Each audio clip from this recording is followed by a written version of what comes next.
There are moments in life when desperation strips away everything except the truth. When a woman begs you to buy her dog because she hasn't eaten in 2 days, you know the world has gone wrong somewhere.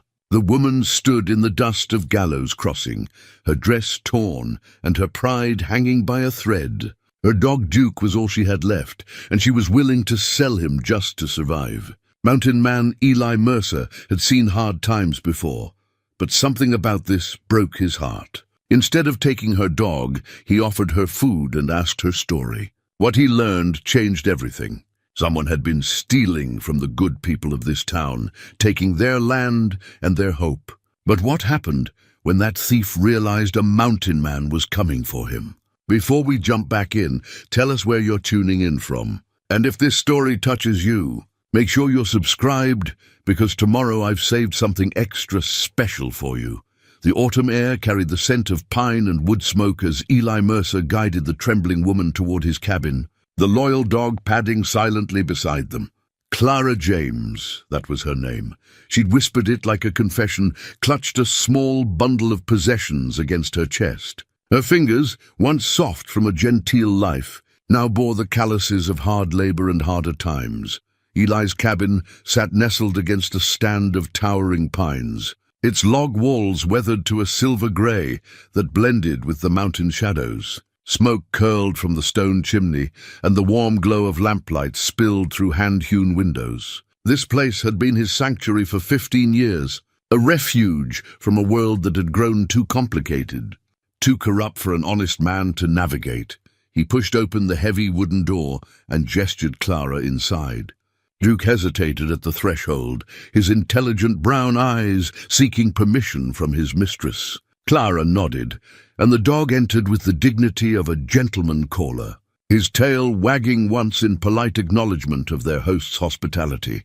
The cabin's interior reflected its owner's character, simple, functional, but crafted with care. Hand-hewn furniture filled the single large room, each piece bearing the marks of Eli's own tools. Bookshelves lined one wall, filled with volumes on everything from wilderness, survival, to philosophy.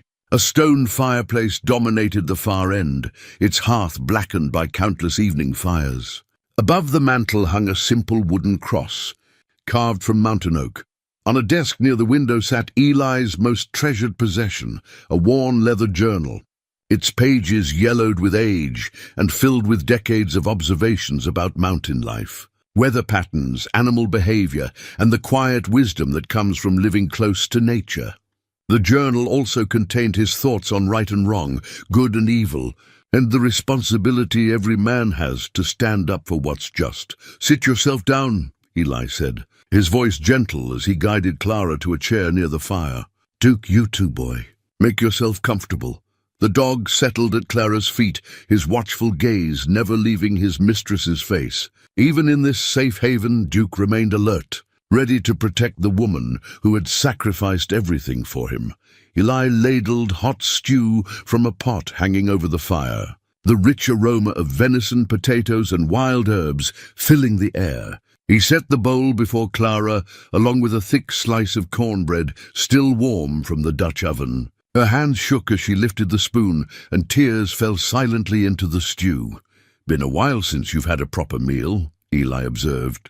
"Not as judgment, but as simple fact," Clara nodded, unable to speak around the lump in her throat. She forced herself to eat slowly, though every instinct screamed at her to devour the food like a starving animal.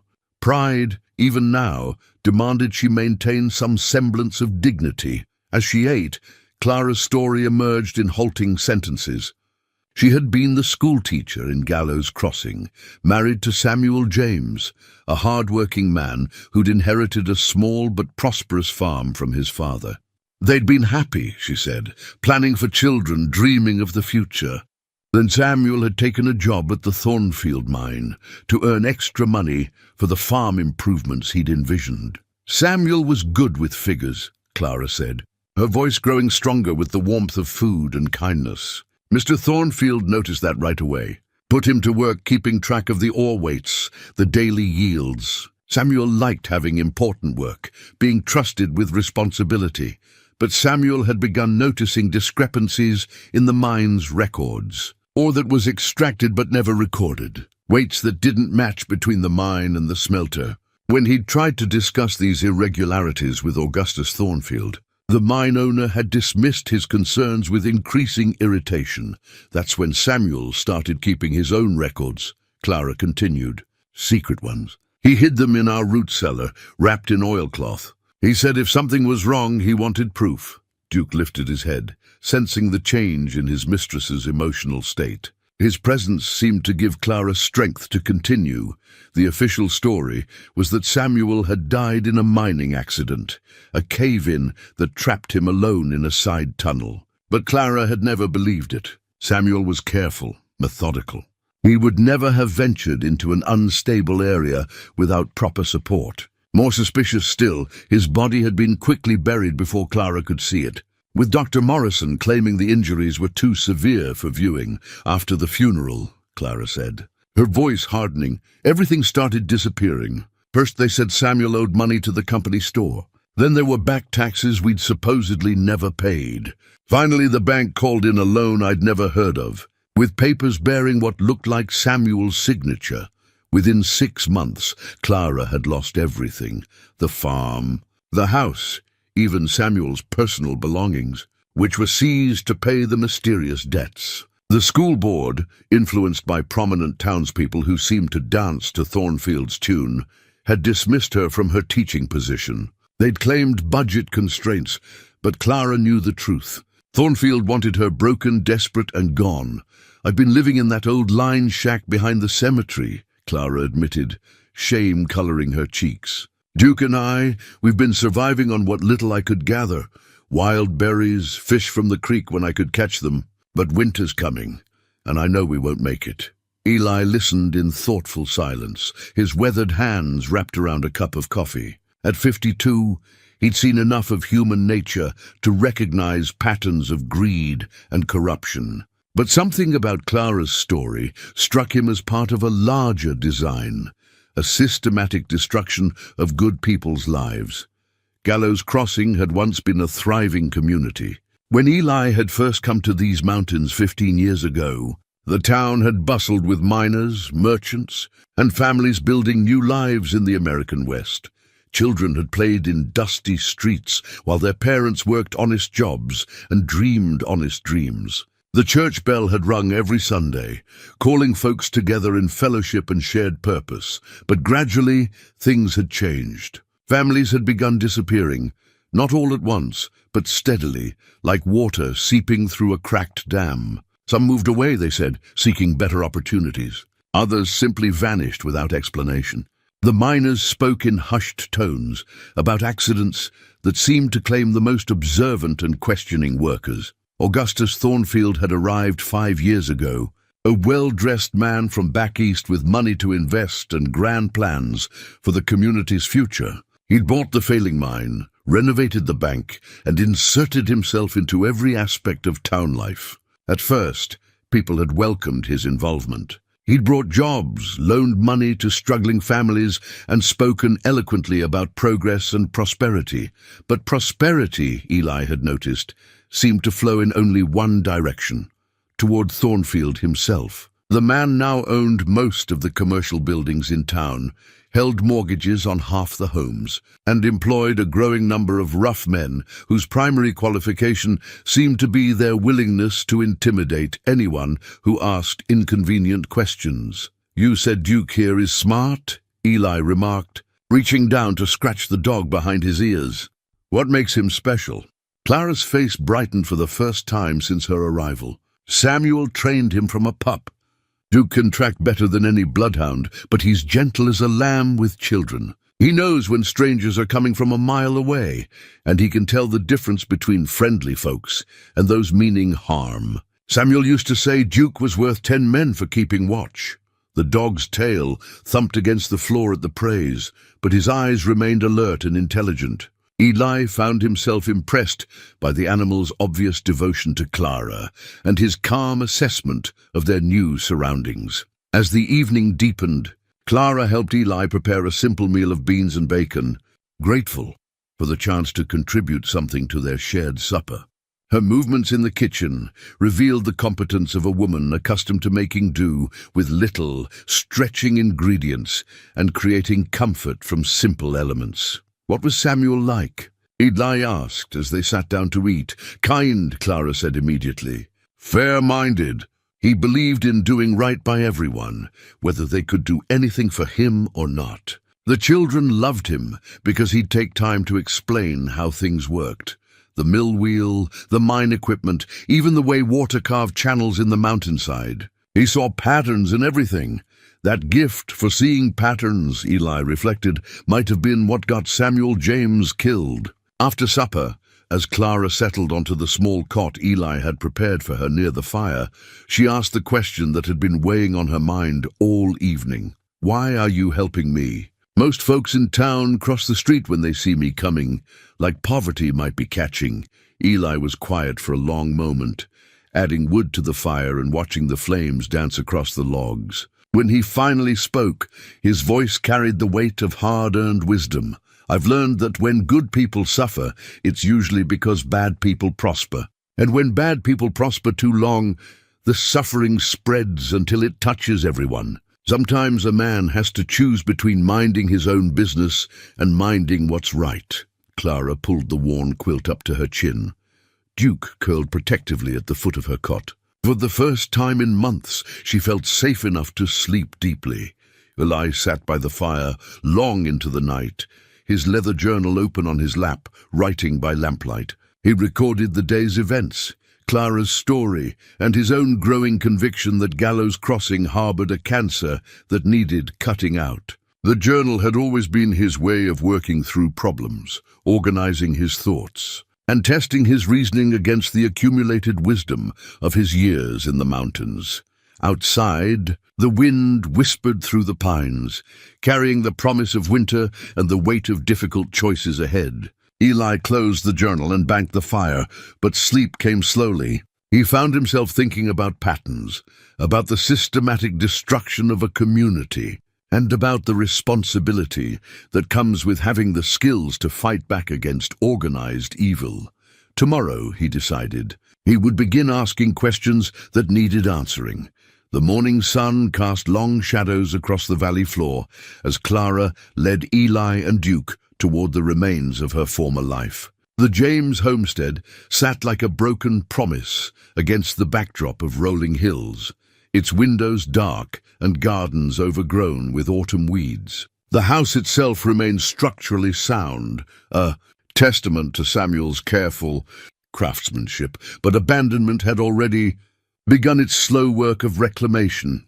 Clara's steps slowed as they approached the front porch where she'd once shelled peas and planned lessons for her students. Her hands trembled as she withdrew a folded document from her coat pocket, the paper worn soft from repeated handling. "This is Samuel's land deed," she said, offering it to Eli with the reverence due a sacred text. "His father homesteaded this place in 1847, proved it up fair and square. Samuel inherited it free and clear when his daddy passed." Eli studied the document carefully, his weathered fingers tracing the official seals and signatures. The deed bore the territorial government's stamp and clearly established Samuel James as the rightful owner of 160 acres of prime farming and grazing land. No lines, no encumbrances, no conditions beyond the standard homestead requirements that had been fulfilled decades earlier. "According to this," Eli said, "nobody has any legal claim on this property except you. As Samuel's widow," Clara's laugh held no humor, "tell that to Augustus Thornfield. He's got his own papers saying Samuel owed the mine company $3,000 plus interest. Says Samuel signed a note using the land as collateral. The sum was staggering for a working man. $3,000 represented more than most miners earned in 5 years of dangerous underground labor." Eli examined the foreclosure documents Clara produced next, noting the crisp quality of the paper and the precise legal language that seemed designed to confuse rather than clarify. Duke had been exploring the abandoned property with his nose to the ground, his tail stiff with concentration. Suddenly he barked once, a sharp alert sound that brought both humans running. The dog stood at the corner of the house, pawing at a loose board in the foundation. Clara's eyes widened with recognition. That's where Samuel hid his papers. I'd forgotten all about it. Working together, they pried away the board to reveal a small cavity lined with oilcloth. Inside, wrapped in multiple layers of protective covering, lay a collection of documents that would change everything. Samuel's hidden cache contained 3 items of devastating importance. First, a copy of his original employment agreement with Thornfield Mining, clearly stating his wages and responsibilities with no mention of any loans or advances. Second, a detailed record of mine production discrepancies he'd observed over several months, written in his careful schoolmaster's hand and including dates, weights, and witness observations. But the third item made Clara gasp, and Eli's jaw tighten with anger. It was a letter addressed to the Territorial Marshal's office, written in Samuel's distinctive script, but never sent. The letter outlined systematic fraud at the Thornfield mine, including false reporting of production numbers, bribery of territorial officials, and the deliberate manipulation of land records to steal property from legitimate owners. I have reason to believe, Eli read aloud from Samuel's letter, that Augustus Thornfield has murdered at least 2 men who discovered his criminal activities. The deaths of miners Jackson and Henley were reported as accidents, but eyewitness evidence suggesting deliberate cave-ins designed to silence potential witnesses. The letter went on to detail Samuel's plan to gather additional evidence before presenting his case to federal authorities. He'd been methodical, careful, determined to build an unshakable case against a man he now recognized as a dangerous predator. Clara sank onto the porch steps, the weight of revelation pressing down on her shoulders. He knew, she whispered. Samuel knew what kind of man Thornfield was, and he was trying to stop him. That's why they killed him, Eli said quietly. Your husband wasn't the victim of a mining accident. He was murdered to protect a conspiracy that's been stealing from good people for years. As if summoned by their conversation, the sound of approaching horses reached their ears. Duke's hackles rose, and he positioned himself between Clara and the direction of the sound. A low growl rumbling in his chest. 4 men rode into the yard with the casual arrogance of those accustomed to intimidating their victims. Eli recognized the type immediately. Hired muscle, dressed in the clothes of respectable citizens, but carrying themselves with the swagger of men who solved problems with violence. Their leader, a thin man with calculating eyes and a carefully waxed mustache, dismounted and approached with a predatory smile. Miss James, he said, touching his hat brim in mock courtesy. I'm Joseph Cartwright, representing Mr. Thornfield's interests. We've come to inform you that you're trespassing on private property. Clara stood slowly, Samuel's documents clutched against her chest.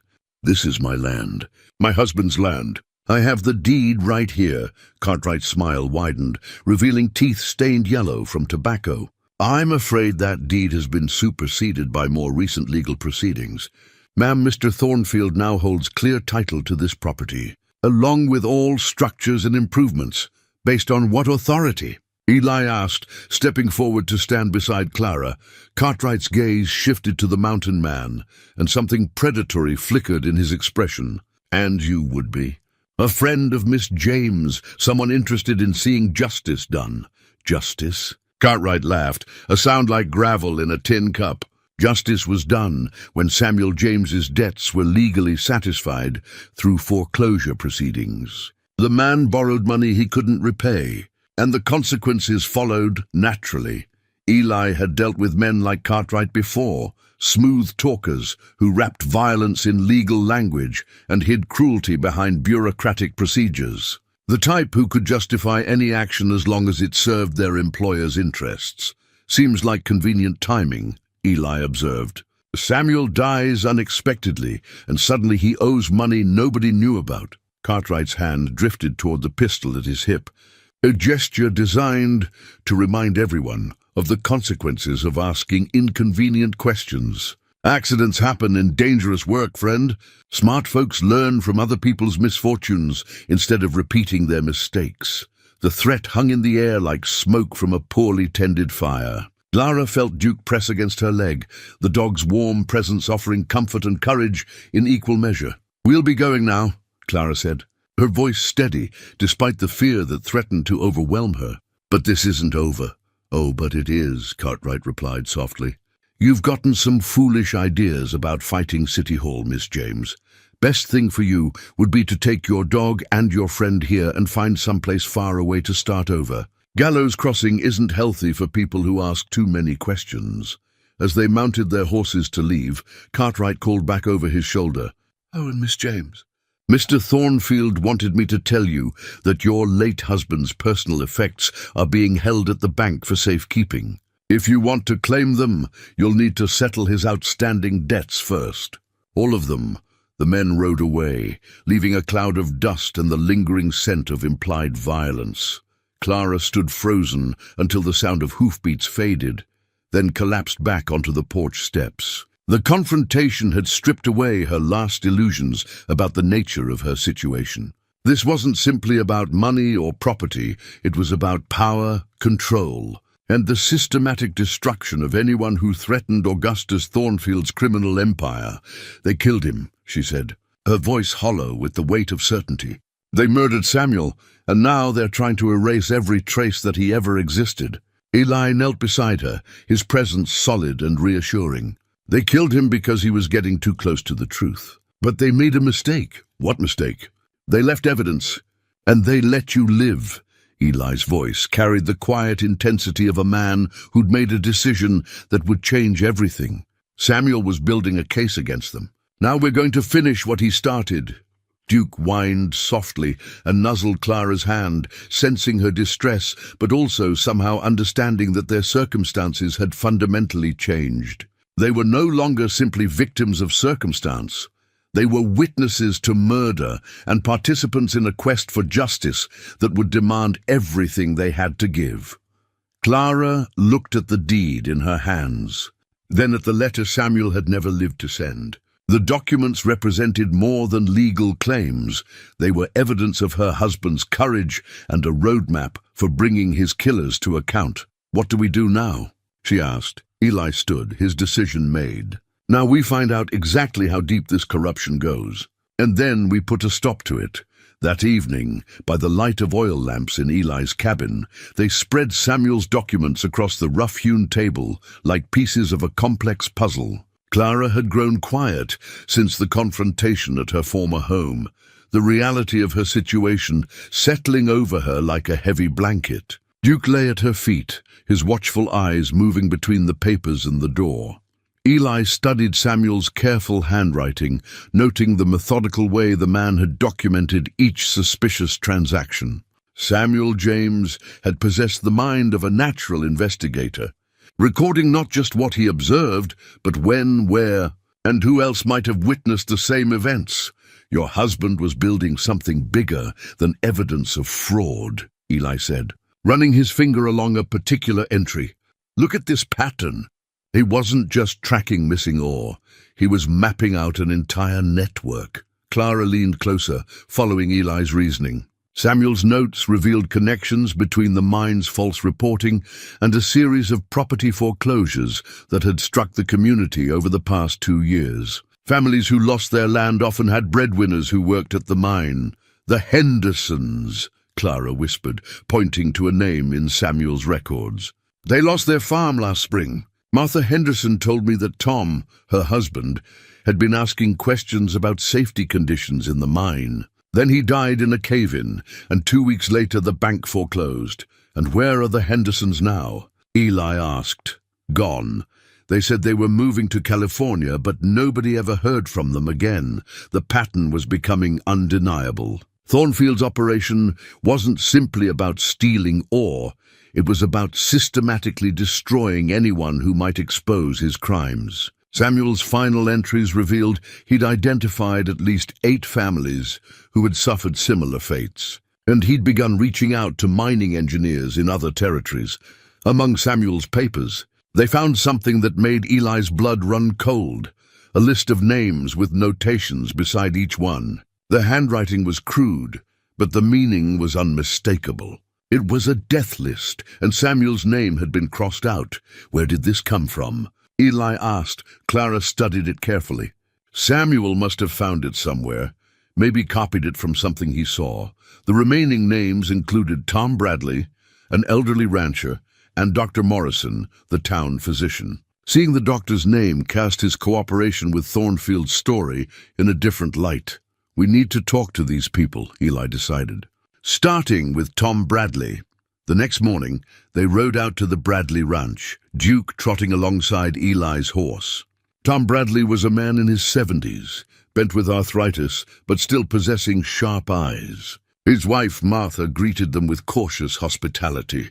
"Miss James," Martha said gently. "How are you holding up, dear?" "Better than I was, thanks to Mr. Mercer's kindness," Clara replied. "But we've come on serious business. We need to talk about Samuel's death." Tom emerged from the barn, moving slowly but with purpose. Eli noticed the way the old rancher's eyes darted toward the tree line and the worn rifle that never seemed far from his reach. "Been expecting someone to come asking questions," Tom said. Samuel James was too smart to die in a simple accident. They gathered around the kitchen table while Martha poured coffee. Duke settled near the door, watching both windows and the main entrance. "What do you know about Samuel's investigation?" Eli asked. Tom exchanged a look with his wife. "Samuel came to me about 3 weeks before he died, asking questions about the mine's water rights and whether I'd noticed changes in the creek that runs through my property. The creek originated in the mountains above the mine.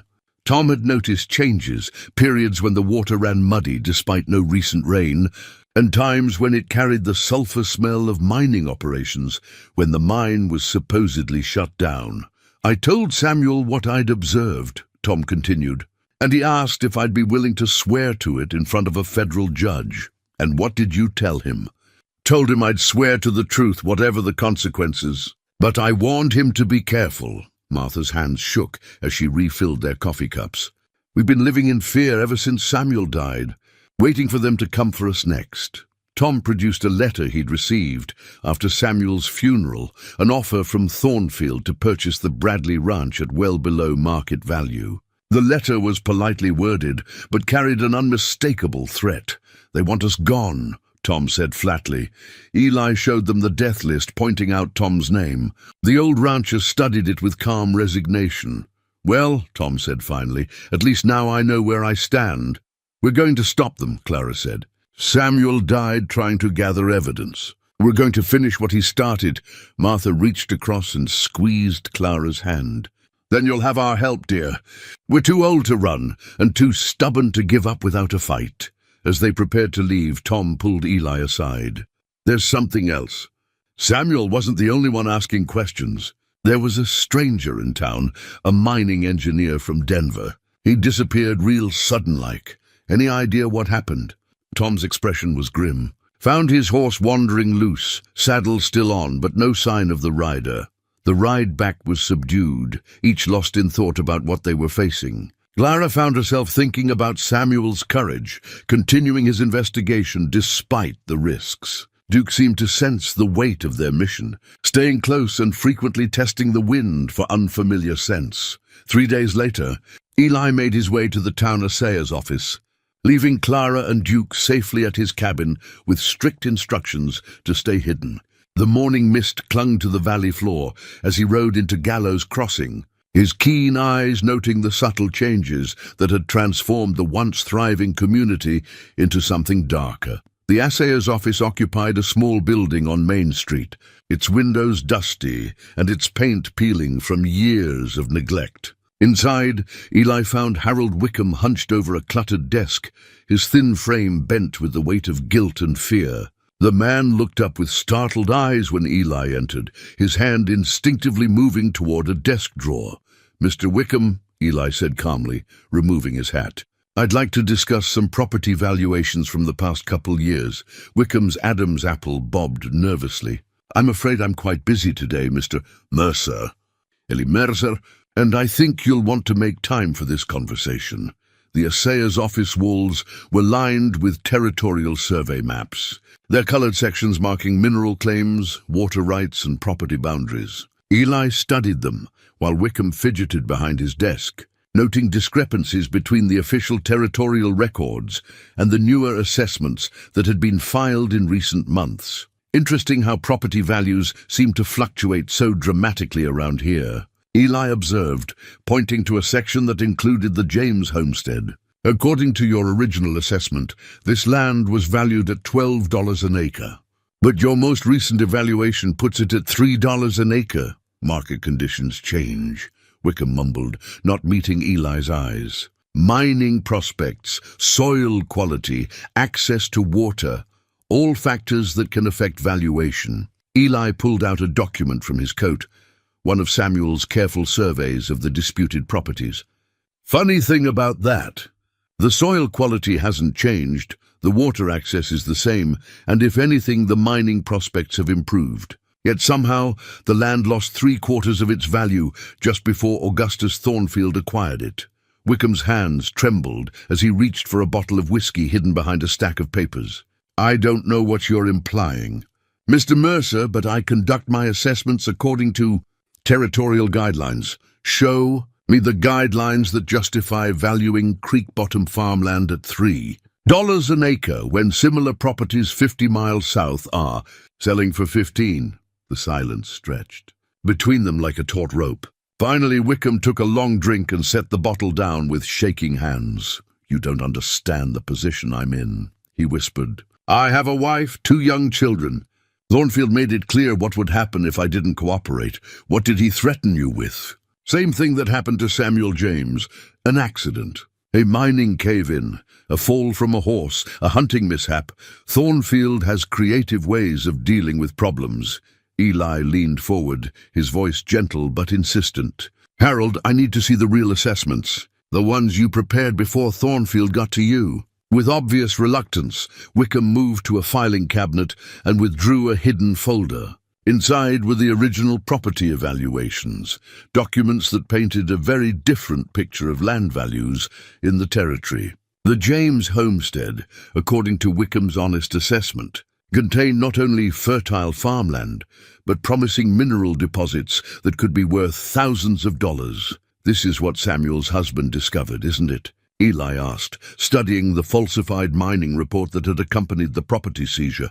Thornfield knew these lands were valuable, so he had you create false assessments to justify stealing them for a fraction of their worth. Wickham nodded miserably. It started small, just adjusting a few numbers here and there. But then it became systematic. Every property Thornfield wanted, I had to devalue. Every family he wanted gone. I had to find a way to justify their financial ruin. The mining company's original survey map lay spread across Wickham's desk, its detailed markings showing the true extent of mineral wealth in the disputed territories. Gold deposits, silver veins, and valuable copper ore, all deliberately underreported to federal authorities, while being secretly extracted through Thornfield's operation. How many families have lost their land? Based on your false assessments? Eli asked. 14 in the past 2 years, Wickham admitted, the number falling from his lips like a confession. Good people, honest families. They trusted the system to protect them, and I helped destroy their lives. Eli studied the map more carefully, noting the systematic way Thornfield had targeted properties in a specific pattern. The stolen lands formed a rough circle around the original mine site, creating a buffer zone where Thornfield could operate his illegal extraction without interference from neighboring property owners. There's something else, Wickham said, pulling out another hidden document. A survey conducted by that mining engineer from Denver, the one who disappeared. He'd been asking questions about the same discrepancies Samuel James had noticed. The engineer's report was damning. It documented evidence of continued mining operations in supposedly closed sections, systematic underreporting of ore yields, and the existence of rich deposits on properties that Thornfield had acquired through questionable foreclosures. Most importantly, it included samples and assay results that proved the true value of the stolen lands. Where is this engineer now? Eli asked, though he suspected he already knew the answer. Dead, I imagine, or worse. Men who threaten Thornfield's operation don't tend to live long enough to file their reports. As Eli prepared to leave, with copies of the crucial documents, Wickham grabbed his arm with desperate urgency. "You can't let Thornfield know these papers exist," the assayer pleaded. "If he finds out I talked to you, he'll kill my family." "I've seen what he's capable of." "Then help us stop him," Eli replied. "You've got evidence that could bring federal authorities down on his operation. Testify against him, and we can put an end to this." Wickham's face went pale. "You don't understand. It's not just Thornfield. He's got people in the territorial government, judges on his payroll, federal officials who look the other way in exchange for their share of the profits. This corruption goes deeper than just one mining operation." The revelation hit Eli like a physical blow. If Thornfield's reach extended into territorial and federal circles, then traditional legal channels might be compromised. They would need to be more careful, more strategic in how they gathered and presented their evidence. "There's one more thing," Wickham said, his voice barely audible. "Thornfield's planning something big. He's been consolidating his holdings, liquidating assets, preparing for what he calls the final phase. I think he's getting ready to disappear with his stolen wealth before anyone can stop him." Eli left the assayer's office with more evidence than he'd hoped for, but also with a clearer understanding of the magnitude of their challenge. Thornfield wasn't just a local criminal. He was the center of a web of corruption that reached into the highest levels of territorial authority. As he rode back toward his cabin, Eli found himself thinking about the missing mining engineer and wondering how many other honest men had tried to expose Thornfield's crimes, only to disappear without a trace. The pattern was clear. Thornfield eliminated threats before they could become dangerous, but Eli had advantages the others had lacked. He understood the mountains, he had allies willing to fight, and most importantly, he had nothing left to lose. The time for gathering evidence was nearly over. Soon they would need to move from investigation to action, and Eli intended to be ready. 2 days after his meeting with Wickham, Eli set out for the county seat. A grueling day's ride through mountain passes that tested both horse and rider. He carried with him copies of the most damning evidence: Harold Wickham's original property assessments, Samuel's investigation notes, and the missing engineer's survey report. If Thornfield's corruption had infected the local system, perhaps honest law enforcement could still be found at the territorial level. The county courthouse stood like a monument to frontier justice, its brick walls and bell tower rising above the dusty streets of Cedar Falls. Inside, Eli found himself face to face with Judge Harrison, a weathered man in his 60s, whose reputation for fairness had somehow survived the political currents that had corrupted so many others. Judge Harrison examined the documents with the careful attention of someone who understood their significance. The mining company's original survey map lay spread across his desk, its detailed mineral assessments proving beyond doubt that Thornfield had systematically defrauded both the territorial government and private landowners. "This is extraordinary evidence." "Mr. Mercer," the judge said finally, "if these documents are authentic, they represent criminal fraud on a massive scale." "They're authentic," Eli confirmed. "I've got witnesses willing to testify and more evidence being gathered every day," but Judge Harrison's expression was troubled.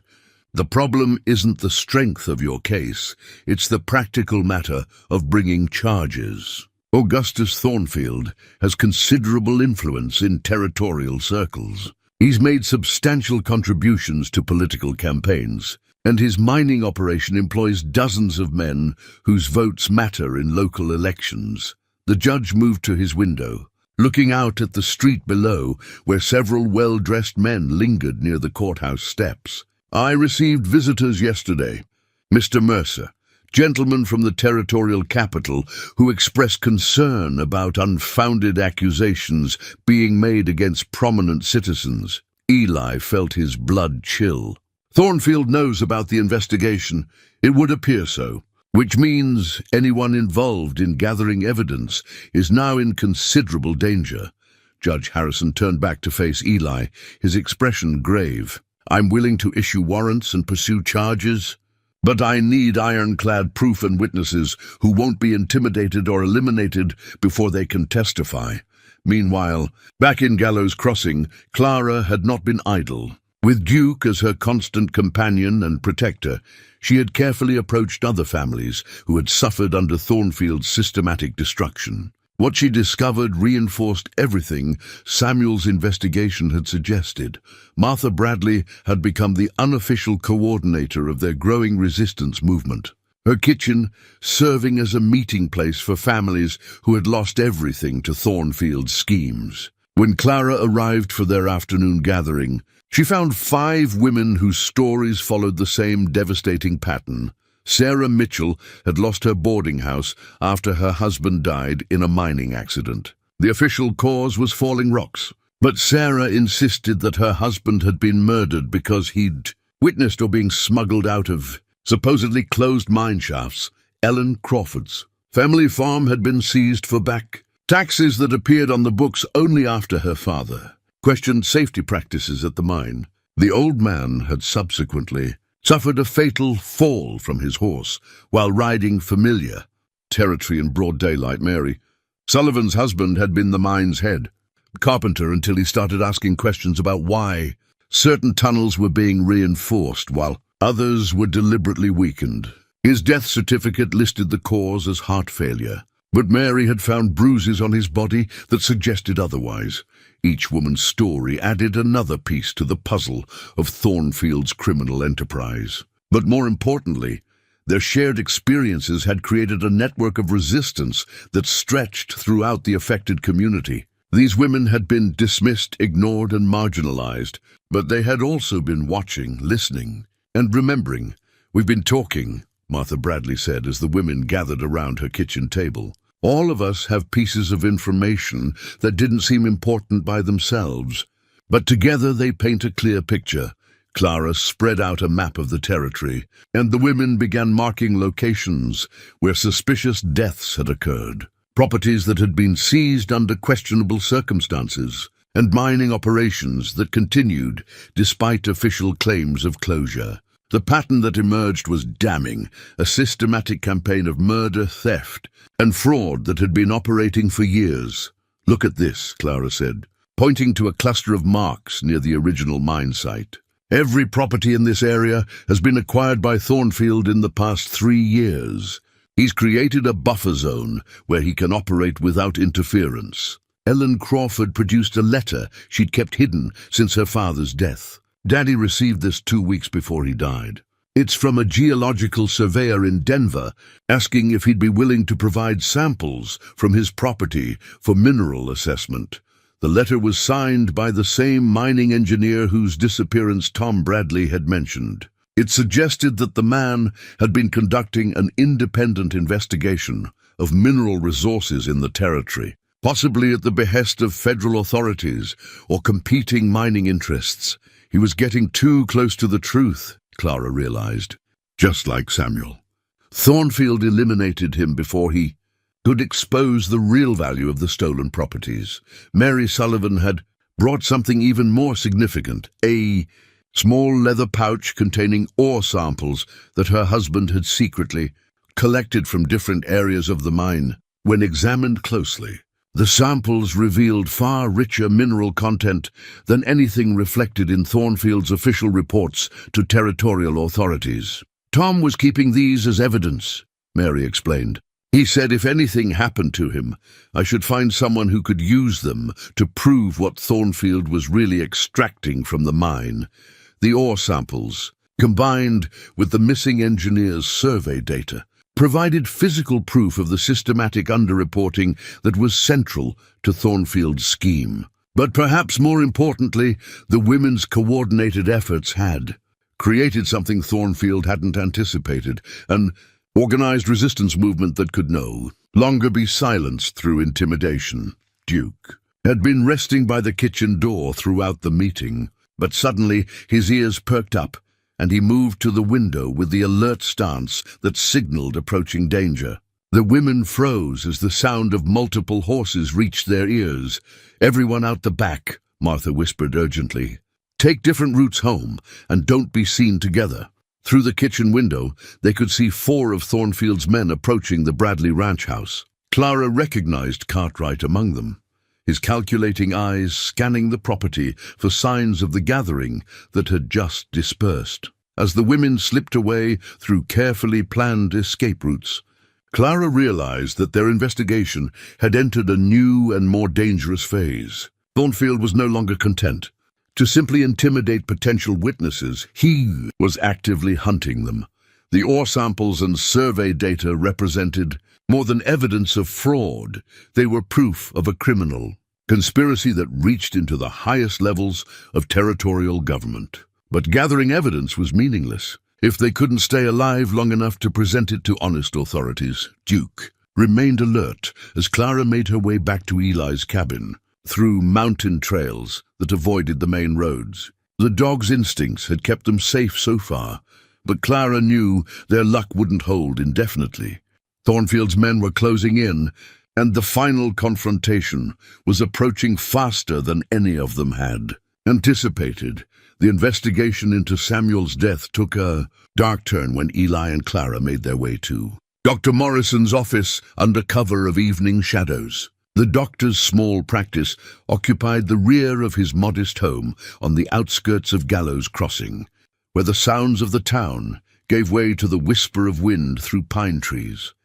Dr. Morrison answered their quiet knock with obvious reluctance, his eyes darting nervously past them into the darkness before ushering them quickly inside. The man appeared to have aged years in the months since Samuel's death, his hair grayer, his shoulders more stooped, his hands trembling with what Clara initially took for the effects of drink. "I've been expecting someone to come," he said without preamble, gesturing them toward chairs near his examination table.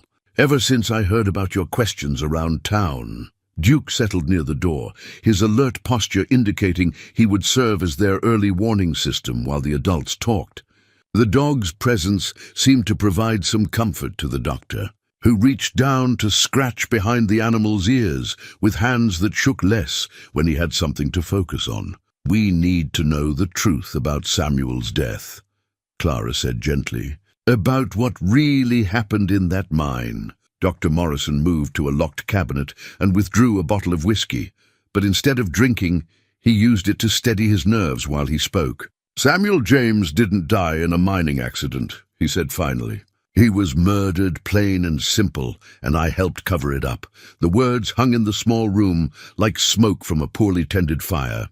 Clara felt her breath catch, even though she'd suspected the truth for months. Hearing it confirmed by the man who had signed Samuel's death certificate brought a mixture of vindication and grief that threatened to overwhelm her. "Tell us what happened," Eli said quietly.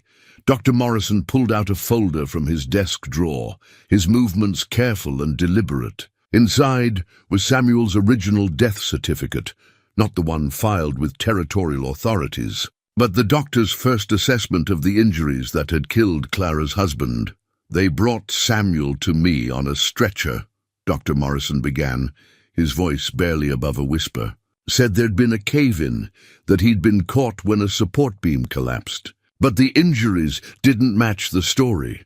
The falsified death certificate that Dr. Morrison produced bore little resemblance to the official document that had been filed with territorial records. This version, written in the doctor's careful medical handwriting, documented injuries that told a very different story about Samuel's final moments. Blunt force trauma to the back of the head, Dr. Morrison read from his hidden notes, consistent with being struck by a heavy object, not crushed by falling rocks. Defensive wounds on his hands and forearms, suggesting he fought back against his attackers. And most telling of all, his lungs contained no rock dust or debris. He wasn't breathing when the supposed cave-in occurred. Clara closed her eyes, trying not to imagine Samuel's final struggle. But she needed to hear the truth, no matter how painful it might be. How many men were involved? Eli asked. "At least 3, based on the pattern of injuries." They beat him, then staged the cave-in to cover their tracks. Cartwright was there when they brought the body in, making sure I understood the consequences of writing an accurate report.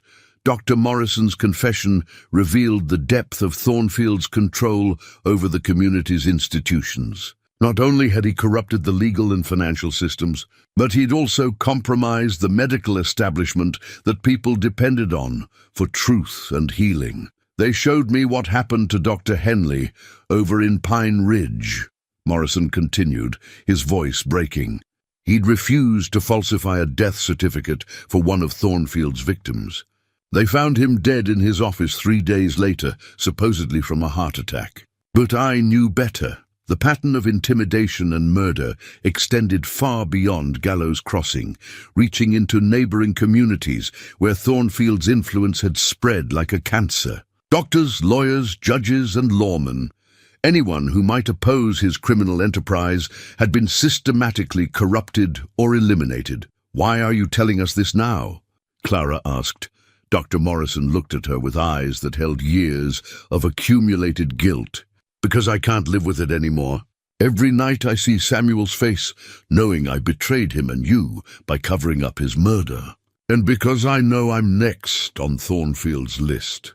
The doctor produced another document, a letter he'd received just days earlier, ostensibly from the Territorial Medical Board, questioning his competence and suggesting that his license might be revoked due to irregularities in his practice. The letter was politely worded, but the threat was unmistakable. "He's cleaning house," Dr. Morrison explained, "getting rid of anyone who knows too much about his operations. I estimate I have maybe a week before I suffer some kind of accident." Eli studied the falsified death certificate, noting the careful way Dr. Morrison had documented the real cause of death, despite being forced to file a different report. "Would you be willing to testify about what really happened?" "If I live long enough," the doctor replied grimly. "But Thornfield's men have been watching my house, following me when I make calls on patients. They're waiting for the right moment to eliminate the last witness to their crimes."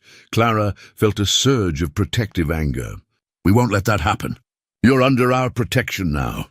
Dr. Morrison laughed, but there was no humor in the sound. "You don't understand what you're up against. Thornfield doesn't just have hired guns. He's got legitimate authority on his side. Territorial officials, federal appointees, even some military personnel. They've built a network that extends far beyond this valley." The revelation about military involvement added another layer of complexity to their situation. If Thornfield had connections to federal authorities, then their evidence might never reach honest officials before being suppressed or discredited.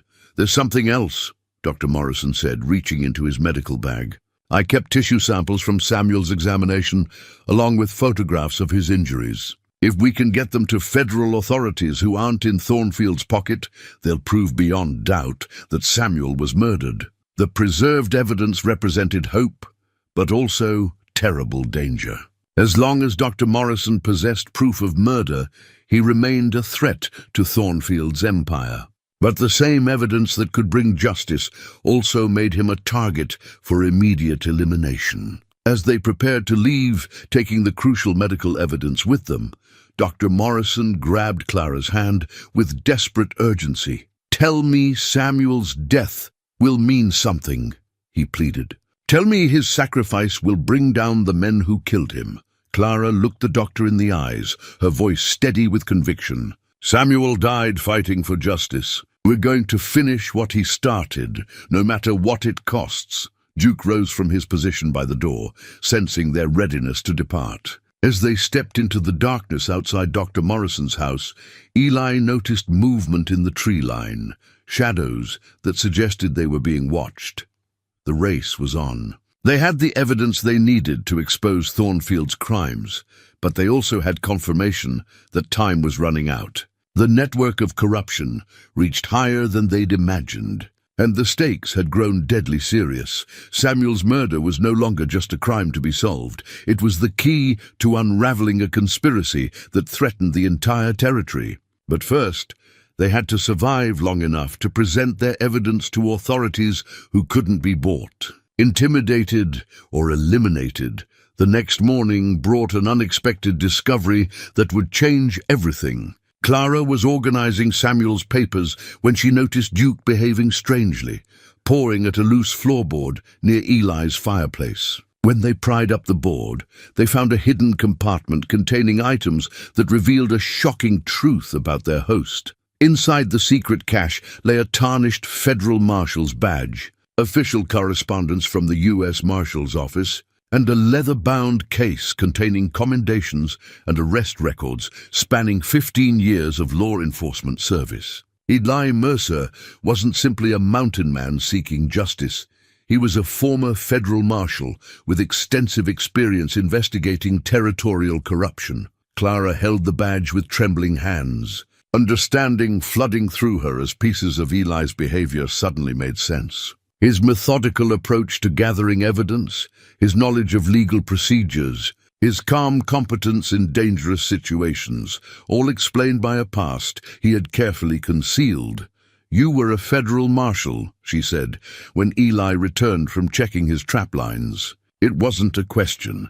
Eli stood in the doorway for a long moment, then moved to the fireplace and stared into the cold ashes. Was past tense. "I turned in my badge 5 years ago and came to these mountains to forget what I'd learned about justice in the territories." The federal marshal's badge seemed to burn in Clara's palm as she waited for Eli to explain. Duke settled between them, sensing the tension that suddenly filled the cabin's familiar warmth. "Why did you quit?" she asked finally. Eli's expression grew distant, his mind traveling back to events he'd tried to bury. "I spent 15 years believing that federal law meant something, that a marshal's badge could protect honest people from corruption and greed. Then I investigated a case in Colorado Territory that taught me how naive I'd been." He moved to the window, looking out at the mountains that had become his refuge. Mining consortium there was doing exactly what Thornfield's doing here: systematic fraud, murder, theft of public lands. I gathered evidence, arrested the ringleaders, testified before federal judges. Everything according to the book. What happened? The case was dismissed on technicalities. Key witnesses disappeared or changed their testimony. Evidence was ruled inadmissible due to procedural errors that hadn't existed when I submitted it. The criminals walked free, and the honest families who'd trusted me to protect them ended up dead or driven off their land. Clara began to understand the weight Eli had been carrying. The corruption went higher than the local level, much higher. I discovered that senators, territorial governors, even officials in Washington were taking money from mining interests. My investigation threatened to expose a network that reached into the highest levels of government. Eli's voice carried the bitterness of hard-earned disillusionment. So they destroyed my case, discredited my evidence, and made it clear that if I continued pursuing the matter, I'd meet with an unfortunate accident. The hidden correspondence revealed the full scope of Eli's past investigations. He'd worked cases across multiple territories, always targeting corruption that involved federal officials and territorial authorities. His success rate had been remarkable until he'd stumbled onto evidence of systematic collusion between government officials and criminal enterprises. "That's why you came here," Clara realized. "You were running from the same kind of corruption we're fighting now." I told myself I was retiring, finding peace in the mountains. But the truth is, I was giving up. I'd lost faith in the system I'd served for 15 years. Eli turned back to face her, his expression pained. "When I saw what was happening to you, to this community, I tried to convince myself it wasn't my problem.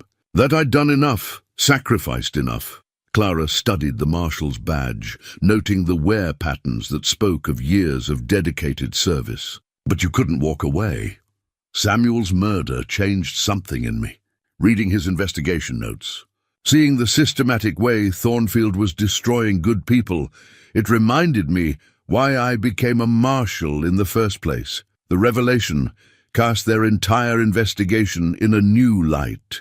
Eli's knowledge of federal procedures, his contacts in law enforcement, his understanding of territorial politics, all products of professional experience rather than natural insight. But it also meant that Thornfield's corruption was part of a larger pattern that Eli had encountered before. "There's something else," Eli said, producing a telegram from his hidden papers. "I sent word to a contact in the U.S. Marshal's office 3 days ago. Someone I trust, who helped me understand the scope of the corruption in Colorado. He sent back a response yesterday. The telegram was brief, but explosive in its implications. Thornfield's mining operation was being investigated by federal authorities as part of a larger inquiry into territorial land fraud. Several high-ranking officials were under suspicion, and the Justice Department was looking for honest witnesses who could testify about systematic corruption. They want testimony from someone who's seen Thornfield's operation firsthand," Eli explained. "Someone who can connect local crimes to the broader conspiracy they're investigating." Clara felt a surge of hope mixed with apprehension. "That means there are honest federal officials who can act on our evidence. Some. But it also means we're walking into a larger conflict than we realized. If Thornfield's operation is part of a territorial-wide conspiracy, then exposing him could bring down dozens of corrupt officials. People with that much to lose won't hesitate to kill anyone who threatens them." The implications were staggering. Their quest for justice for Samuel's murder had evolved into something much larger, a confrontation with organized corruption that reached the highest levels of territorial government. The evidence they'd gathered wasn't just proof of local crimes, but pieces of a puzzle that could expose systematic fraud across multiple territories. Duke's sudden alertness interrupted their conversation. The dog moved to the window, his hackles raised and a low growl rumbling in his chest. Through the glass, they could see movement in the forest, armed men positioning themselves around the cabin. "They found us," Eli said quietly, reaching for his rifle. "Thornfield's making his move." Clara counted at least 6 men in the tree line, their weapons glinting in the afternoon sunlight. These weren't local intimidators. They moved with the coordination of experienced soldiers, suggesting that Thornfield had called in professional help to eliminate the growing threat to his operation. "We're outnumbered," Clara observed, checking the loads in Samuel's revolver. "Maybe, but they don't know who they're dealing with now." Eli's voice carried a new authority, the confidence of a man who'd spent years facing dangerous criminals. "I didn't wear this badge for 15 years without learning how to handle situations like this." The Federal Marshal's badge represented more than Eli's hidden past. It symbolized his decision to stop running from corruption and start fighting it again. The skills, contacts, and experience he'd tried to leave behind were exactly what they needed to survive the coming confrontation. As Thornfield's men tightened their circle around the cabin, Clara realized that everything had changed. They were no longer simply seeking justice for Samuel's murder. They were federal witnesses whose testimony could bring down a conspiracy that threatened the entire territorial system. "What's the plan?" she asked, trusting in Eli's professional experience. "We break out of their encirclement and get to the Bradley Ranch. Tom and Martha are expecting us, and I've got federal backup coming from Denver." Eli checked his weapons with practiced efficiency. "But first, we need to send a message that Marshal Eli Mercer's back in business." The hidden badge had revealed more than Eli's past. It had restored his sense of purpose and given them access to resources they'd never imagined. The mountain man who'd offered Clara stew and shelter was gone, replaced by a federal marshal with the authority and determination to bring Thornfield's criminal empire crashing down. Duke positioned himself near the door, ready to follow whatever plan his human companions devised. The loyal dog had no understanding of badges or federal authority, but he sensed that the dynamics of their struggle had fundamentally changed. Outside, Thornfield's men were preparing for what they expected to be a simple elimination of troublesome witnesses. They had no idea they were about to confront a federal marshal with 15 years of experience dealing with territorial corruption, and the evidence to bring down everyone involved in the conspiracy that had murdered Samuel James. The siege of Eli's cabin lasted 3 hours, but it felt like 3 days. Thornfield's men had positioned themselves with military precision, cutting off all obvious escape routes while maintaining constant pressure through intermittent gunfire. But they hadn't counted on facing a federal marshal who understood tactical warfare as well as mountain survival. From his position behind the cabin's thick log walls, Eli studied his attackers' movements with the analytical mind of a professional lawman. These weren't local miners or hired intimidators. They moved like ex-military men, probably veterans of territorial conflicts who'd found employment in Thornfield's private army. Their leader, a scarred man with the bearing of a cavalry sergeant, directed their assault with competent authority. "They're professionals," Eli told Clara, as bullets thudded into the cabin's exterior walls. "But they're fighting on my territory now, and they don't know the mountains like I do." Duke had proven invaluable during the siege, his acute hearing allowing him to detect movement before the attackers came into view. The dog's warnings had already prevented 2 attempts to flank the cabin, and his ability to distinguish between threatening and neutral sounds gave them crucial intelligence about their enemies' positions. As evening approached, Eli knew they couldn't remain pinned down indefinitely.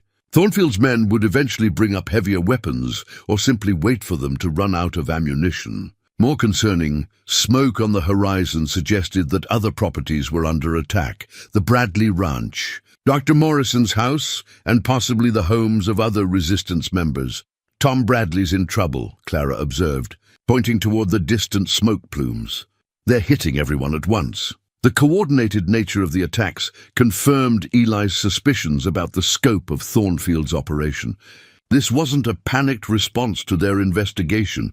It was a carefully planned elimination of all potential witnesses, timed to prevent any coordinated resistance or escape.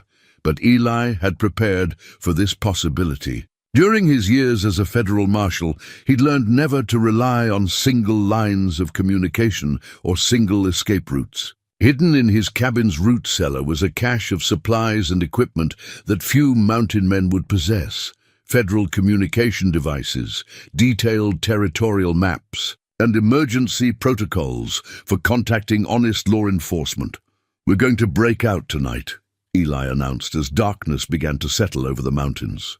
"But first, we need to ensure our evidence reaches federal authorities, even if we don't survive." He produced a metal document case from his hidden cache, its contents representing months of careful investigation and documentation. Samuel's original research, Dr. Morrison's medical evidence, Wickham's property assessments, and the mining engineer's survey, all organized and prepared for federal review. "I'm sending this with Duke," Eli explained, strapping the document case to the dog's back with a specially designed harness.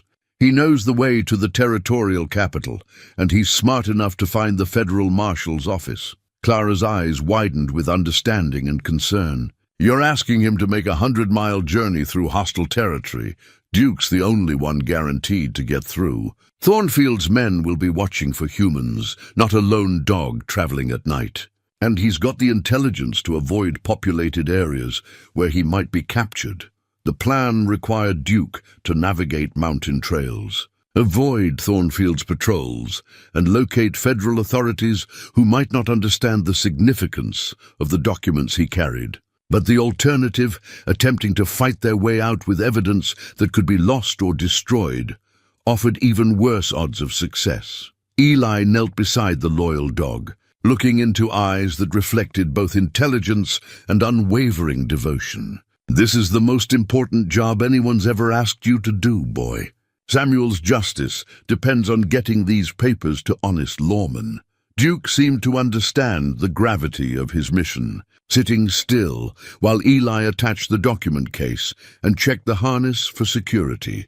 Inside the case, along with the investigation materials, was a detailed letter from Eli to his federal contact, explaining the situation and requesting immediate intervention. The Federal marshals in the territorial capital. Know me, Eli explained to Clara.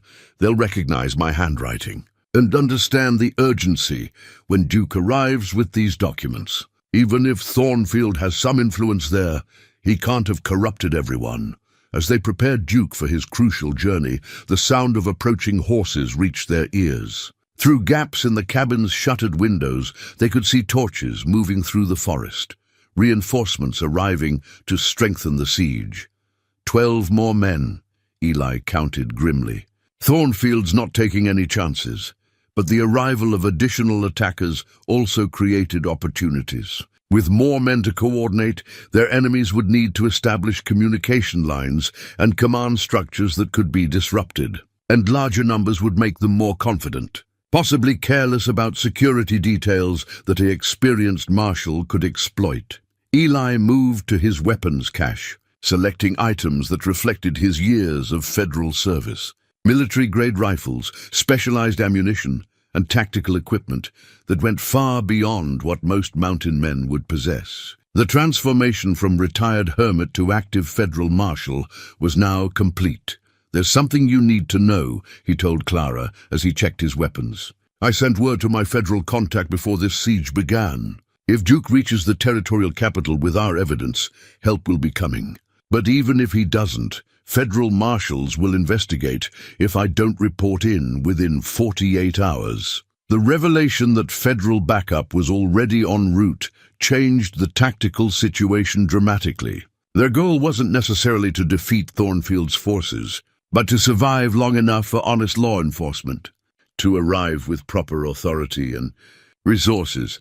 Clara found herself thinking about the document case, strapped to Duke's back, the culmination of Samuel's investigation and their own dangerous quest for justice. Tom Bradley's testament, she realized, would be carried by the dog her husband had trained and loved. There was poetic justice in Duke, serving as the instrument of Samuel's vindication.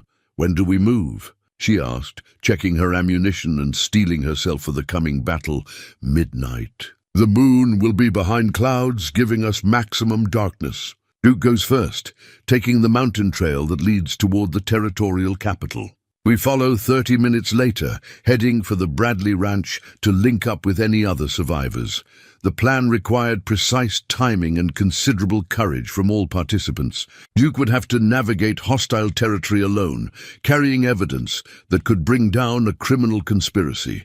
Clara and Eli would need to break through a professional siege, fight their way across dangerous terrain, and somehow coordinate with other resistance members who might already be dead or captured. As the hours passed toward midnight, they could hear Thornfield's men tightening their positions around the cabin.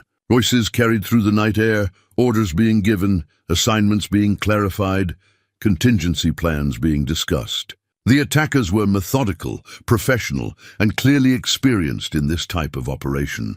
But Eli had advantages they couldn't anticipate. 15 years of federal service had taught him that corruption thrived in darkness and secrecy, while justice required bringing truth into the light. The evidence Duke would carry represented more than documentation of local crimes. It was proof of systematic corruption that threatened the entire territorial system. He's ready, Eli announced, opening the cabin's rear door just wide enough for Duke to slip through. The dog paused at the threshold, looking back at Clara with eyes that seemed to understand the magnitude of his mission. Then he disappeared into the darkness, carrying with him the hopes of a community and the evidence needed to bring Samuel's killers to justice. Clara watched until Duke's form vanished completely into the forest shadows. The loyal animal who had comforted her through months of grief and hardship was now racing through hostile territory with the most important documents in the territory's history strapped to his back. Now we wait, Eli said, settling back to watch their enemies' positions. And then we fight our way to the Bradley Ranch to see who else survived Thornfield's purge. The night air carried the sound of distant gunfire from multiple directions, confirming that the attacks on other properties were continuing. But it also carried something else, the faint sound of approaching hoofbeats from the direction of the territorial capital. suggesting that federal help might already be closer than anyone realized. The documents Duke carried included more than evidence of local corruption. They contained proof that territorial officials had been systematically betraying their federal obligations, stealing public lands, and murdering honest citizens. If those papers reached the right hands, they would trigger an investigation that could reshape the entire territorial government. As midnight approached, Clara found herself thinking about Samuel's final words to her, spoken on the morning he died. He'd said that truth had a way of fighting back against lies, even when good people had to die for it. Now, with Duke racing through the darkness toward federal authorities, Samuel's truth was finally fighting back. At exactly midnight, Eli and Clara launched their breakout from the besieged cabin. Using tactics learned during 15 years of federal service, Eli had identified the weakest point in their enemy's perimeter, a narrow ravine that led toward the Bradley Ranch. Defended by only 2 sentries who had grown complacent during the long siege. The first sentry never knew what hit him. Eli moved through the darkness with the silent efficiency of a professional lawman, disabling the guard with techniques that left him unconscious but alive. Clara followed close behind, her movements guided by Eli's whispered instructions and her own desperate determination to reach safety. The second sentry proved more alert, turning at the sound of disturbed brush just as Eli emerged from the shadows. The confrontation was brief but violent, a struggle that ended with Eli's hands around the man's throat until unconsciousness claimed him. They had perhaps 10 minutes before the missing guards would be discovered, moving through the forest with practiced stealth. They made their way toward the Bradley Ranch, while sounds of continuing battle echoed from multiple directions. The coordinated nature of Thornfield's assault was becoming clear, simultaneous attacks on every property connected to their investigation, designed to eliminate all witnesses in a single night of violence.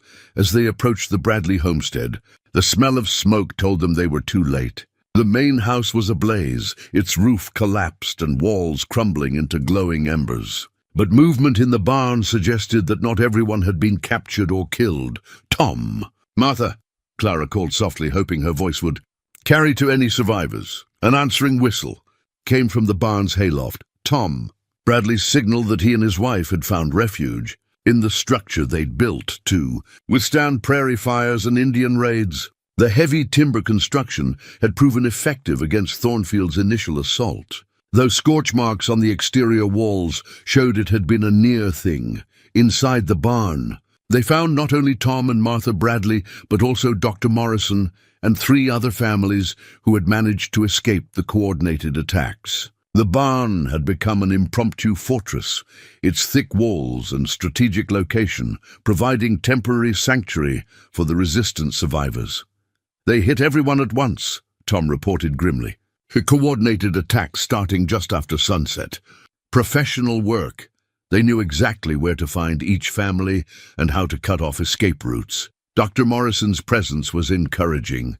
His medical evidence was crucial to their case, and his survival meant that key testimony hadn't been lost. But the doctor's haunted expression suggested he'd witnessed terrible things during his escape from town. "Thornfield's men destroyed my office," Morrison reported. "Burned all my medical records, took anything that might serve as evidence. But I saved the most important documents, Samuel's. Real autopsy notes and the tissue samples Martha Bradley had established. The barn as a coordination center for any resistance members who managed to escape the night's violence. Maps spread across hay bales showed the locations of attacks, escape routes that remained viable, and potential rallying points for organizing a counterattack. "We're not just running anymore," Martha declared, her voice carrying the steel of a frontier woman who'd decided to make her stand. "Tom and I built this life with our own hands. We're not letting Thornfield's criminals drive us out without a fight." The barn's strategic location provided excellent views of the surrounding terrain, allowing them to observe Thornfield's forces regrouping after their initial assault. The attackers had divided into search parties, systematically hunting for survivors who might have escaped into the forest or neighboring properties. Eli studied the enemy movements with professional interest, counting numbers and noting equipment. "They're spread thin now," he observed. "Maybe 40 men total, divided into 8 or 10 search parties. Still dangerous, but not the concentrated force that besieged my cabin." Clara found herself thinking about Duke, now racing through hostile territory with their crucial evidence. The dog would be moving along mountain trails that avoided populated areas. But he would also be traveling through territory where Thornfield's men might be conducting patrols. "How long before Duke reaches the territorial capital?" Martha asked, understanding the importance of the mission. "If he maintains good pace and avoids trouble, maybe 18 hours, Eli replied. "Federal marshals could be here by tomorrow night, assuming my contact receives the documents and understands their significance. But 18 hours was an eternity when facing professional killers who were systematically eliminating witnesses. They needed to survive until federal help arrived, while also preserving the evidence and testimony that could bring Thornfield's entire operation crashing down." Tom Bradley moved to a locked chest hidden beneath the barn's floorboards, revealing a cache of weapons and ammunition that reflected years of preparation for exactly this type of confrontation. Rifles, shotguns, revolvers, and boxes of cartridges. Enough firepower to equip a small army. "Been expecting trouble ever since Thornfield arrived in the territory," Tom explained. "A man doesn't live on the frontier for 40 years without learning to prepare for the worst." The hidden arsenal transformed their tactical situation from desperate survival to potential counterattack. With proper weapons and defensible positions, they could hold out against search parties while waiting for federal intervention.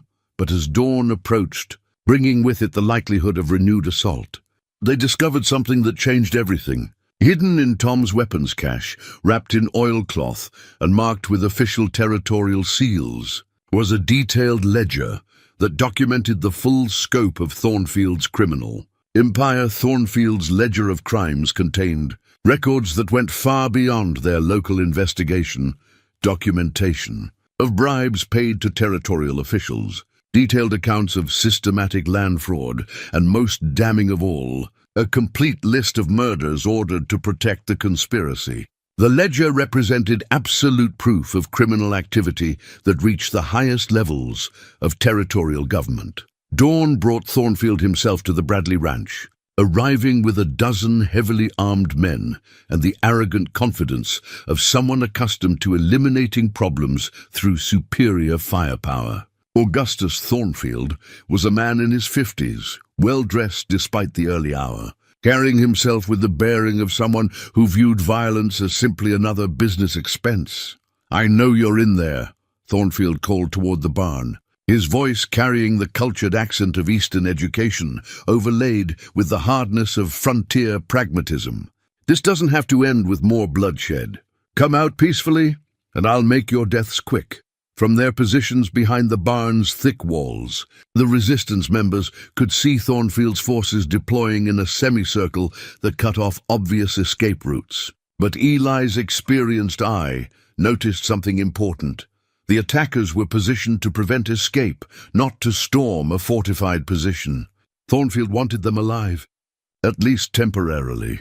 "He needs to know what evidence we've gathered," Eli whispered to Clara, "and whether we've already sent information to federal authorities." Clara understood the implications. As long as Thornfield remained uncertain about the scope of their investigation, they retained leverage. But the moment he realized that Duke was racing toward the territorial capital with damning evidence, that leverage would disappear. "Let's discuss terms," Eli called back, his voice carrying the authority of his federal badge. "Marshal Eli Mercer, Federal Law Enforcement. I'm authorized to negotiate on behalf of the territorial government." The revelation of Eli's true identity caused visible consternation among Thornfield's men. Several exchanged worried glances, and their leader's confident demeanor faltered slightly.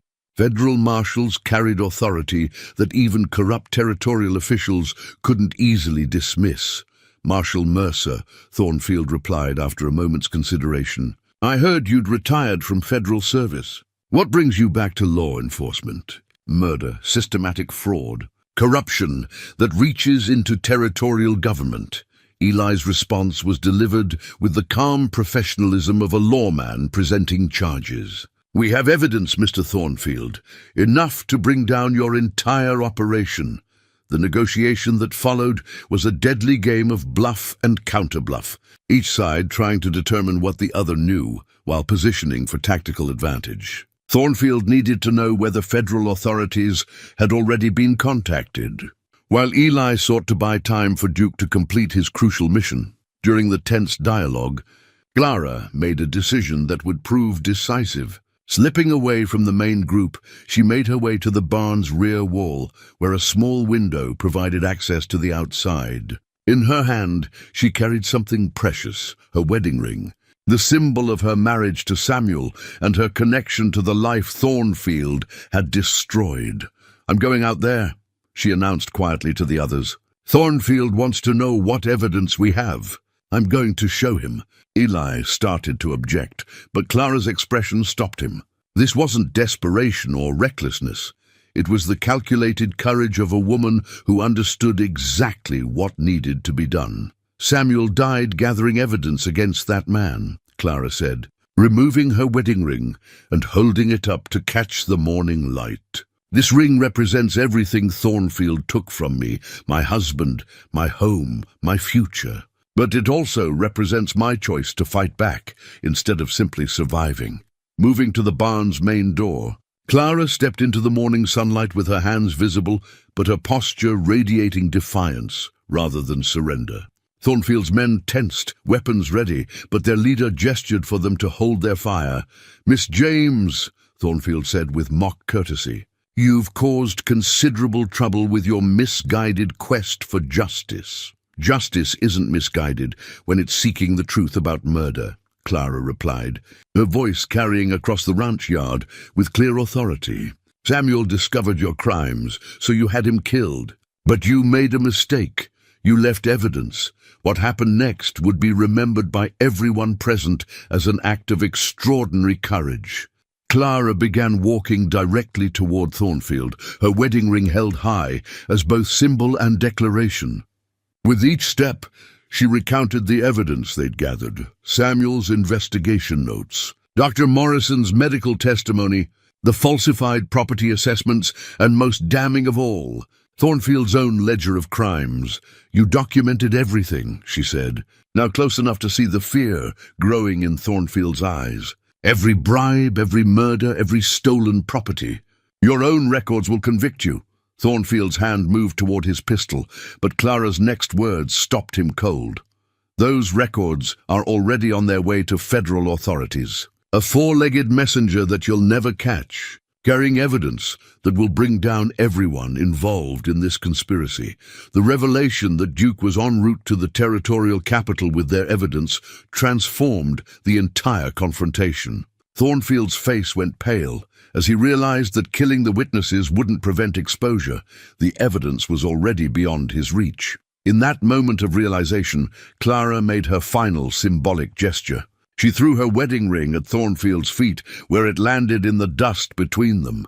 That ring represents the past you stole from me, she declared. But I choose the future over the past. Samuel's truth is going to destroy your empire of lies. The throne ring marked the end of negotiation and the beginning of the final battle for justice in Gallows Crossing. The sound of approaching hoofbeats from multiple directions ended the standoff before it could escalate into a final gunfight. Federal marshals, alerted by Duke's successful delivery of the evidence, surrounded Thornfield's position with the overwhelming authority of legitimate law enforcement. The loyal dog had completed his 100-mile journey in record time, reaching the territorial capital just as Eli's federal contact was preparing to investigate the marshal's silence. Duke himself appeared at the head of the federal column, his tongue lolling with exhaustion, but his tail wagging with the satisfaction of a mission accomplished. The sight of the brave animal who had carried Samuel's truth through hostile territory brought tears to Clara's eyes and visible relief to every member of the resistance. Leading the federal marshals was Chief Marshal William Harrison, a man whose reputation for honesty had survived 20 years of territorial politics. He rode directly to where Clara stood facing Thornfield, his badge gleaming in the morning sun as he surveyed the scene with professional competence. "Augustus Thornfield," Marshal Harrison announced, his voice carrying the full weight of federal authority. "You're under arrest for conspiracy, fraud, murder, and crimes against the territorial government of the United States." Thornfield's carefully constructed empire crumbled in minutes. His hired gunmen, faced with federal badges and legitimate warrants, surrendered without resistance. The criminal who had terrorized an entire community with systematic violence found himself powerless against honest law, enforcement backed by proper authority. The evidence Duke had carried proved decisive in ways that exceeded even Eli's expectations. Thornfield's own ledger, combined with the testimony and documentation gathered by Samuel and the resistance, provided federal authorities with a complete picture of corruption that reached far beyond Gallows Crossing. Territorial officials, federal appointees, and mining executives across 3 territories found themselves facing arrest warrants based on the careful investigation that had begun, with one honest man's questions about discrepancies in ore. Waits Dr. Morrison's medical evidence proved particularly valuable, providing definitive proof that Samuel James and at least 6 other men had been murdered rather than killed in accidents. The tissue samples and detailed injury documentation that the doctor had preserved at great personal risk became the foundation for multiple murder charges that would see Thornfield and his accomplices face the gallows. Within a week, the federal investigation had expanded to encompass the entire territorial mining industry. Honest assessors replaced corrupt officials, legitimate mining operations resumed under proper oversight, and stolen properties were returned to their rightful owners through a federal restitution program. Clara found herself standing in the ruins of her former home 3 weeks after Thornfield's arrest, holding a new deed that restored her legal ownership of the land Samuel had worked so hard to develop. But more important than the property was the sense of justice finally achieved. Samuel's murder had been acknowledged, his killers arrested, and his investigation vindicated by the highest levels of federal authority. The new land deed in Clara's name represented more than restored property rights. It symbolized the triumph of truth over corruption, justice over greed, and community healing over systematic oppression. Federal restitution had not only returned her land, but also provided compensation for the months of suffering she'd endured at Thornfield's hands. Eli stood beside her, no longer hiding behind the pretense of simple mountain living. His federal badge had been restored along with his faith in the system he'd served for so many years. The corruption he'd encountered in Colorado had been real, but so was the honest law enforcement that had ultimately prevailed in Gallows Crossing. Samuel would be proud, Eli said, watching as Clara examined the legal documents that restored her rights and dignity. His investigation didn't just solve his own murder, it brought down an entire criminal conspiracy. Duke rested at Clara's feet, his role as four-legged messenger, having earned him legendary status among federal marshals and territorial officials. The dog who had carried evidence of corruption through hostile territory had become a symbol of loyalty, courage, and the power of simple creatures to change the course of history.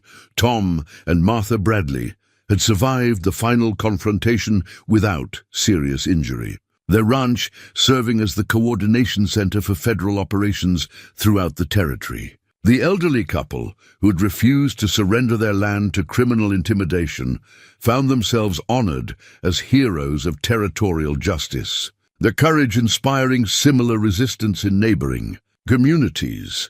The broader impact of Thornfield's exposure rippled across multiple territories, as honest officials replaced corrupt ones and legitimate mining operations resumed under proper federal oversight. The systematic land fraud that had destroyed dozens of families was reversed through federal intervention, with stolen properties returned and compensation provided for years of illegal oppression.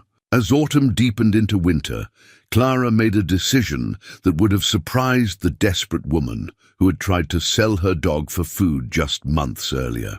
Rather than simply rebuilding her old life, she chose to embrace a new future that honored Samuel's memory while acknowledging her own transformation. The schoolhouse in Gallows Crossing reopened with Clara as its teacher, but her curriculum now included lessons about civic responsibility, the importance of honest government, and the power of ordinary citizens to fight corruption through courage and persistence. Her students learned reading and arithmetic alongside the story of how their community had faced down organized crime through unity and determination. Eli remained in the territory, his federal badge restored and his mission expanded to include rooting out remaining corruption throughout the mountain territories. But his evenings were increasingly spent at Clara's rebuilt homestead, where they sat on the porch with Duke at their feet, planning a future that neither had imagined possible during their darkest moments of struggle. The wedding ring Clara had thrown at Thornfield's feet was never recovered, lost in the dust of that final confrontation. But she found herself thinking less about the symbol of her past and more about the possibilities of her future, a future built on justice achieved, community restored, and the quiet satisfaction of knowing that Samuel's truth had ultimately prevailed over every lie that had been told about his death. Duke, the loyal dog who had carried evidence of murder across hostile territory, had become not just a pet, but a symbol of the power that ordinary creatures possess when they serve a cause greater than themselves. In the end, it was loyalty, Samuel's loyalty to truth, Clara's loyalty to justice, Duke's loyalty to his mistress, and the community's loyalty to each other that had defeated corruption and restored hope to Gallows Crossing.